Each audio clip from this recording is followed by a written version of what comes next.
Ngayon, nabalitaan ko, na baka gusto mong magpa-check up, mayroon tayong, ay oo, sige kako, anong oras ba yun? Kami, alas 6. Alas 5 pa lang naligo na ako, andito na ako ng maaga.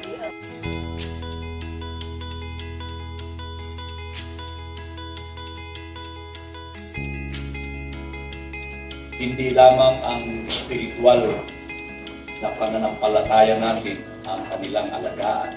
Gusto nilang alagaan ang ating kalusugan, ang ating kaisipan, para po makapagpatuloy tayo sa paglilingkod sa Panginoon. Mga labi,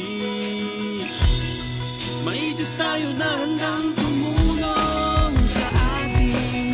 Balikan mo ang iyong nakaraan, lahat ng pinagdaanan, di ba't lahat ng iyon yung nalampasan?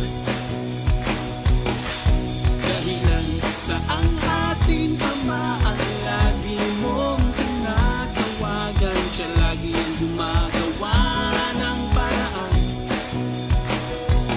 Wag na wag mong kalilimutan, maganda ang plano niya sa atin. Kaya ilagat ang pag-asa sa biyayang darating. Darating, oh oh, darating, darating.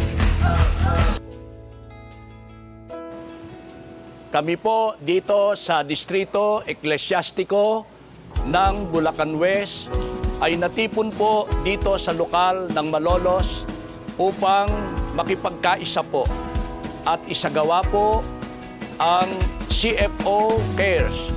Kaya kaming lahat po ay nagpapaabot sa tagapamahalang pangkalahatan ng pagpapasalamat at sa kapatid na Angelo Eranio B. Manalo ng pagmamahal at pagmamalasakit sa kanila. Kaya kami pong lahat ay sama-samang nagpapahayag ng maraming salamat po.